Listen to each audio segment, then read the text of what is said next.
everyday life, whilst removing some of the woo-woo that's found its way into spirituality in recent years.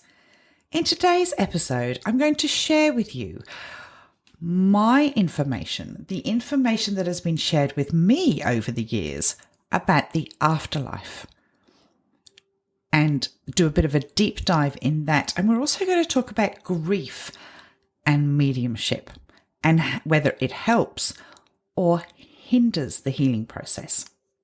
And as always, we're going to top the episode with some predictions that I have been given for the coming months. Wow, what a week.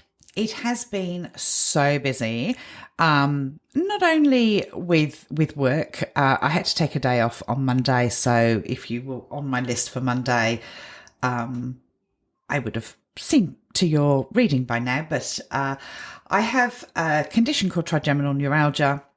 It's not a nice condition, and when I have a flare, which is only in the winter months, it's the only thing that ever stops me doing a reading. And I always say, oh, I've got a migraine, because I don't want to explain it, but the pain is something else. But I'm all good today. It usually only lasts about 24 hours. I'm all good to get going. And I am sat here at 6 a.m. on Wednesday. Usually this podcast is in the bag. It's already recorded. I'm a little bit behind today or this week, but that's okay. We get there. Just people think that I have control over much of my diary, etc. It's just been a little bit crazy. Or, in fact, I've been a little bit crazy. Not really sure which one it is. But I'm sat here with my coffee, here ready to record. And first of all, I'm going to talk about Patreon and how amazing all my Patreon supporters are. If you haven't joined Patreon, pop along to the show notes. You can join for free. All my lives from social media are up there. There's some other free content. If you choose to join, that's great. You get access to extra content, newsletters, extra podcasts. All of that stuff is up there. And funny story happened last week. I release a newsletter once a month for my Patreon supporters, and I put a cover on it for the first time. I did a nice artistic cover and thought, oh, that's pretty. I'll add that to the front of my newsletter.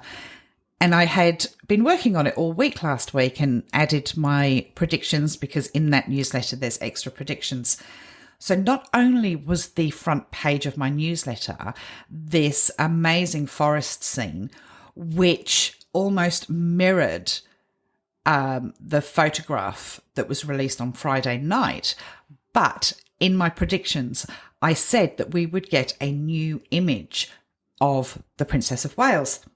And I released it on Friday, my time, to wake up on Saturday morning, my time, with hundreds of messages telling me that the Princess of Wales had released that photograph and making a connection between the forest scene and the photograph that was released. So that was a bit of a funny story. And how amazing did she look? As I've always said, she is recovering. These people on social media saying that she's lying, or she's had a facelift, or she's had this, or she's had that. The poor woman is having chemotherapy. Leave her alone. You can see that she is a lot thinner, and that is a side effect of all the surgery, etc., that she's had and the chemotherapy. But people need to just lay off. Jeannie Mac, the conspiracy theories. And it's not even the UK. It's America. It's it just baffles my mind. But to start off the episode, we're going to say a massive thank you to all of my Patreon supporters that have joined in the last week. Remember, if you join as a paid member, you get a shout out on this podcast. So we're going to say Talitha James Minton, Michelle, Tracy0204, Ashley, Patrice, Caitlin Woodruff, Janelle Pierce, Darlene Jenkins. I just want to go back to Tracy. She's actually joined for 12 months. Laura Robertson, Kathy Long, Jess, Belinda Perkins, Jennifer Tozy, Lizzie A, and Julie Black. Thank you. You guys rock. Without you, there would be no podcast, and I wouldn't be able to produce the amount of content that I do, and really I'm getting into the swing of it now. I haven't had Patreon for very long, but it's taken me a while to get into the swing of it. So enjoy all that content, and I will be putting a video up in the next couple of days showing people how to use Patreon, because there's a lot of people that don't actually know how to use it and where to find all the content. So I'm going to help with that.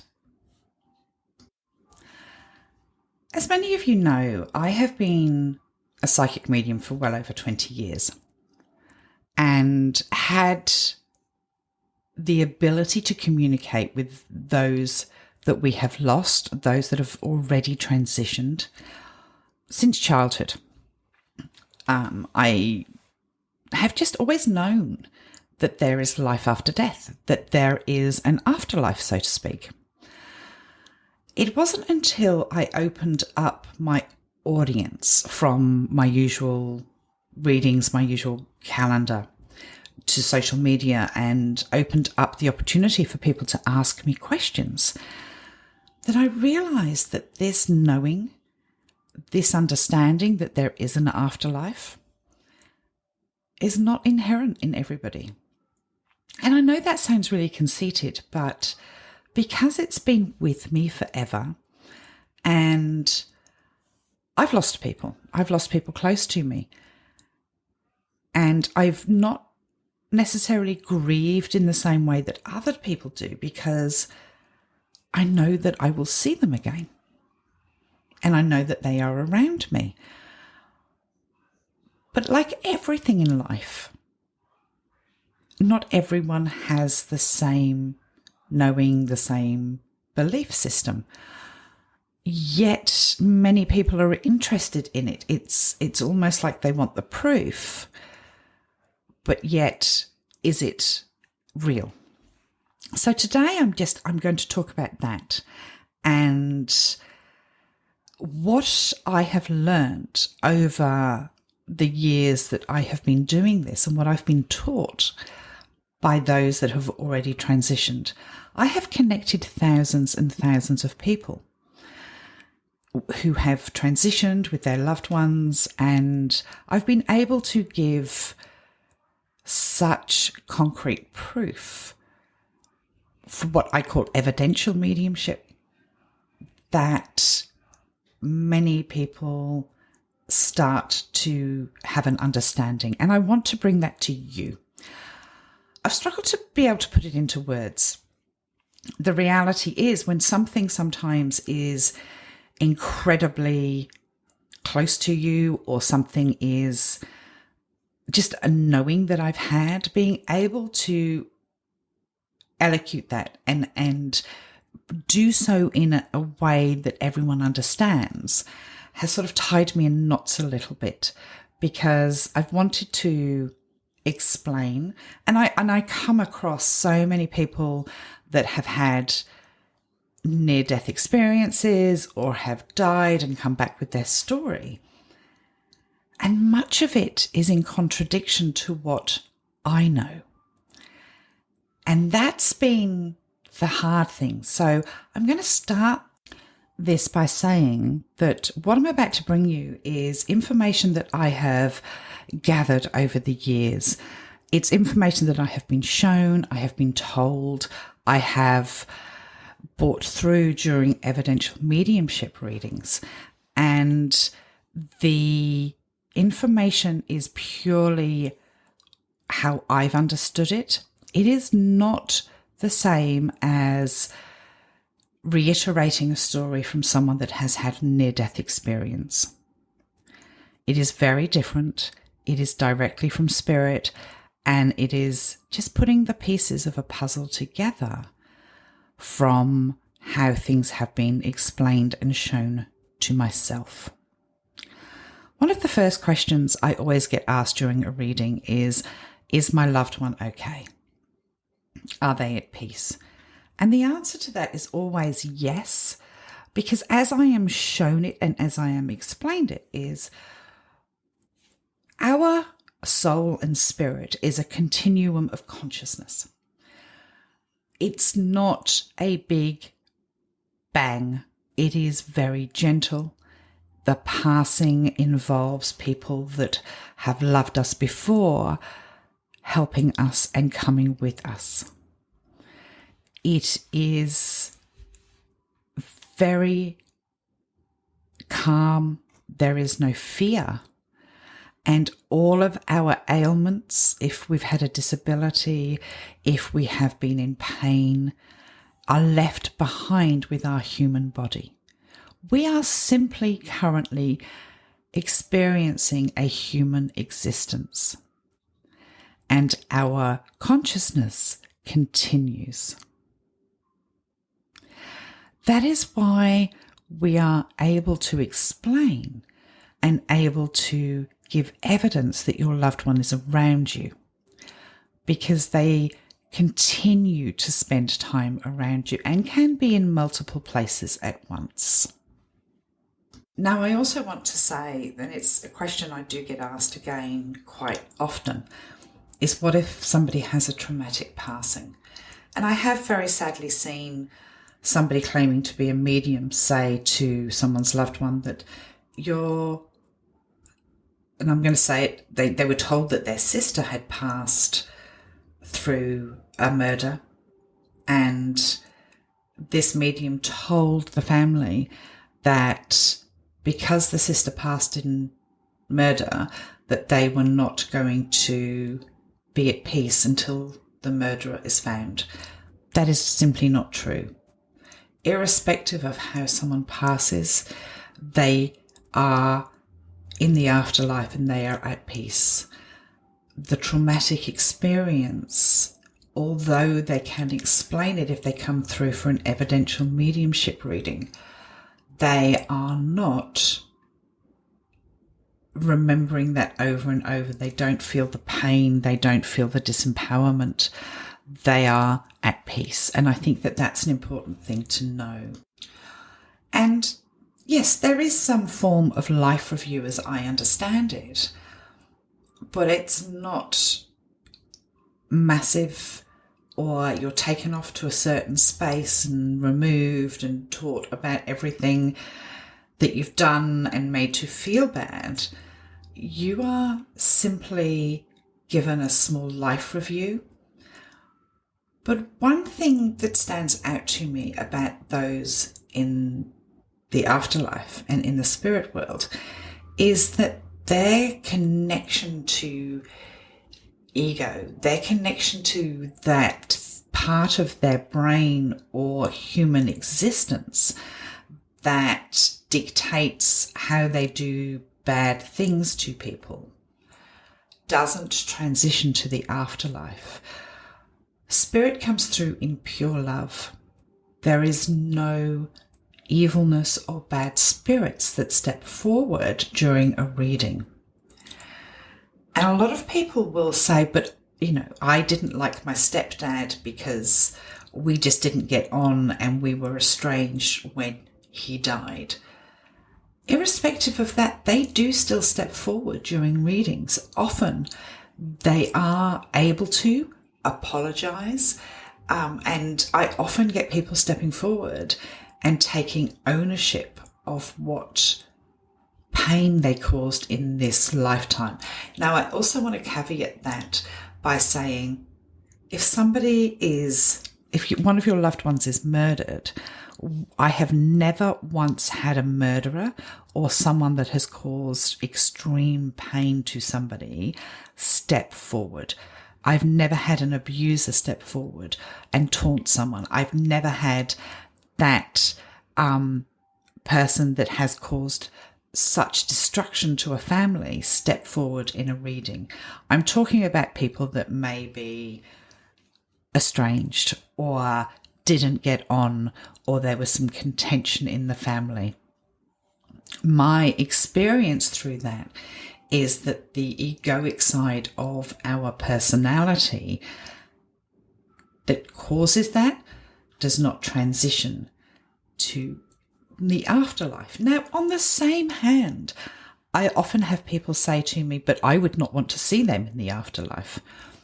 Remember, that is still the egoic part of your brain, and that part of your human existence will not be in play when your time comes.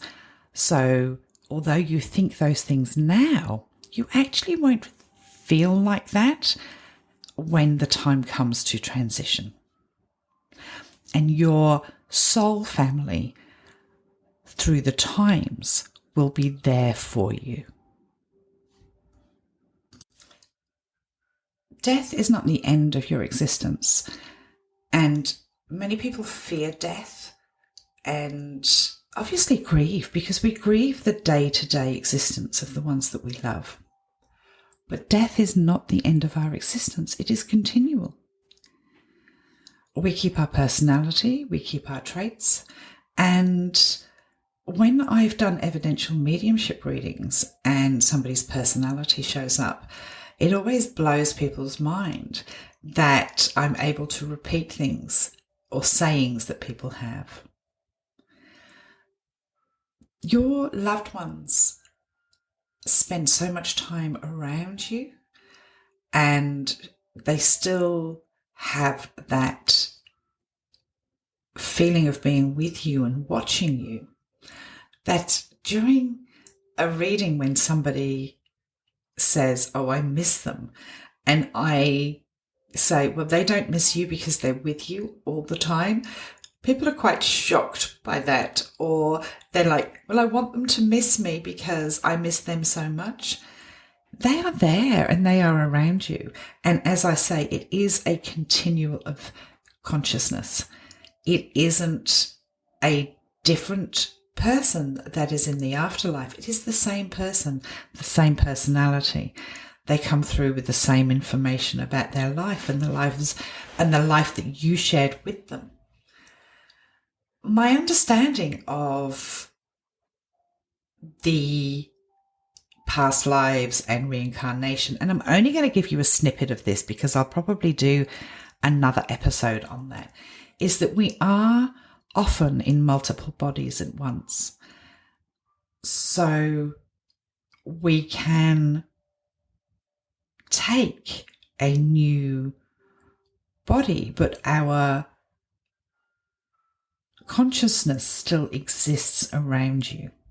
That's a really hard concept to understand, and I'd rather do and explain that with a lot more depth and a lot more time. Past lives do exist because there is a resonance, there is a remembering often of people, that they will go somewhere and go, oh, I remember this, but I have never been here before. And I will do a more in-depth episode on past lives. But the afterlife is really an existence with you side by side. It's just that you cannot see them. They can hear every word you say, and they hear you talk to them. In fact, it is my experience over the years that I have been doing this, that when you think about spirit and when you talk about them, they draw closer to you. So what I take out of all of this information that I have gained over the years is that death is not the end. It is a continuation of our consciousness, but in a place where we feel at peace and we suffer no pain. It's also, I want to note that if you've ever been told that your loved one, because they passed in traumatic circumstances, are unable to find peace or are earthbound, that is not the experience or knowledge that I have through thousands and thousands of readings. Irrespective of the circumstances, your loved one does get to move into the afterlife. They are not stuck on this earth. I've even had people be told that if your loved one was murdered, then they are stuck on the earth until their murderer is brought to justice. That simply isn't true. That's like punishing somebody. That's victim blaming, victim punishing. That's just not the case. And I think it's really important that we understand that. And I also want to talk about grief. Grief and mediumship. Now, I hold fast to certain conditions of having a reading with me. And one of those is that unless somebody, I've had people that have booked a reading and then they have lost somebody in between the time of booking a reading and the time the reading has taken place, or they're also not attached to who's going to step forward, whose loved one has actually stepped forward. But I have some rules. And the reason I have those rules is nothing about the time it takes for spirit to step forward, but it is all about the fact that grieving naturally is one of the most important things that you can do. My belief in the afterlife has helped me manage grief for myself, and my need to find out about my loved ones, whether they're safe, whether they are at peace, isn't there as much as maybe it would be for somebody that doesn't believe in the afterlife. But what I never want to encourage is people having readings as soon as somebody passed, because we physically miss somebody. There is a physical void when somebody passes. It's all very well me saying you can talk to them, or they are there, or they are around you and they love you, etc. But when you have a physical missing of somebody, it is really hard to navigate. And we have a whole realm of firsts that are something that we have to experience as somebody that is grieving. It's the first birthday, the first of their birthdays, the first Father's Day, Mother's Day, special day, Christmas, etc.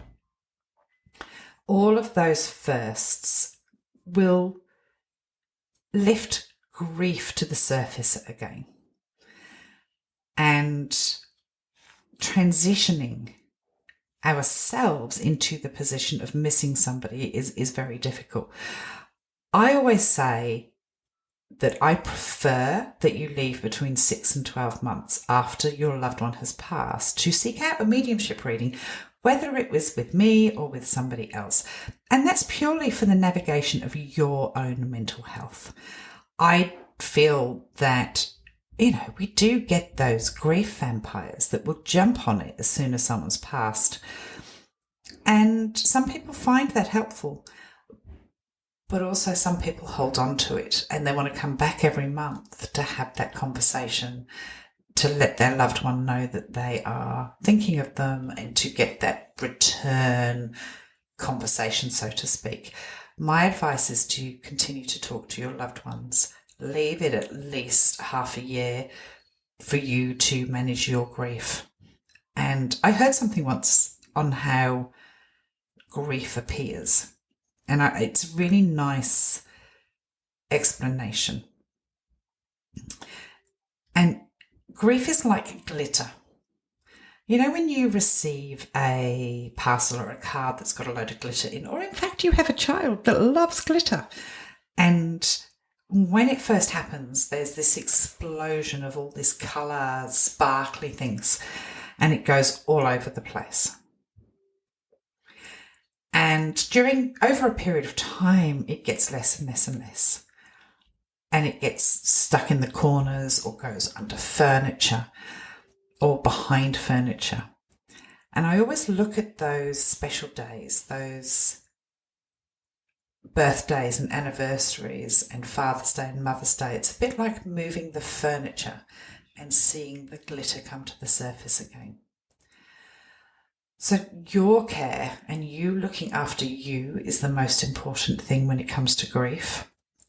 Hopefully you will know the right time for you to seek out a mediumship reading.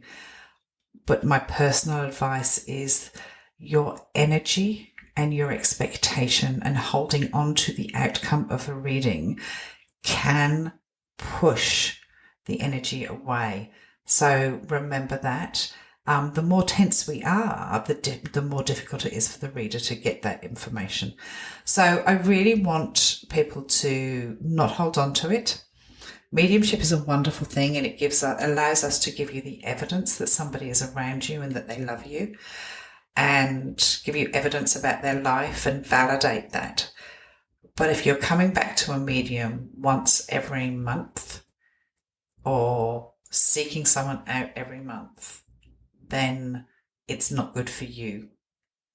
Just remember that. I have people that come back once a year. That's great. I think it's a great thing. But for you, work it out as to what suits you the best. And I'm really hoping that this podcast and a little bit of understanding of the afterlife and the continual consciousness that we experience through our soul's journey really will help people understand that there is no suffering there and that they are okay. So let's talk about some predictions that I see coming in over the coming weeks, or in fact months. I think it's more weeks, to be perfectly honest. I am being shown a significant damaging storm to hit Scotland. I feel like it's the end of July. It feels like a lot of water in like the top of Scotland, and it may cause some damage to boats. I'm almost being shown boats on land. So whether they get blown on land, that would be horrific, wouldn't it? Because it would take a lot of wind to do that. I'm also being shown that there is a chain of opticians going bust in the United Kingdom and having to close down all of a sudden. In the USA, a lot of people have asked me about the warships on the edge of Cuba. At this stage, I'm not being shown anything. I feel like it's a little bit of tactical games, like look what we can do, and also removing their boats out of Russian water to protect them, because they feel like being shown they've lost a lot. So hold on to that. News coming out of Israel regarding Benjamin Netanyahu as we go to the end of July. Either illness or something going on with him that's not great. Not that anybody minds, but yeah. Maybe it's an assassination attempt. I also feel that we are in the throes of a run of assassination attempts, and August is standing out to me. Whether it's like different, well, I feel like it's different people around the globe where there's attempts or assassination attempts. News to come out of the Vatican again. I feel like the Pope is going to either resign or hand over the baton. And here in Australia, keep an eye out for news about an old Prime Minister, so a past Prime Minister passing. All right, well, thank you very much for joining me today. I do hope this information that I've shared with you has been helpful and that it gives you a form of peace and understanding. Lots of love. Thank you.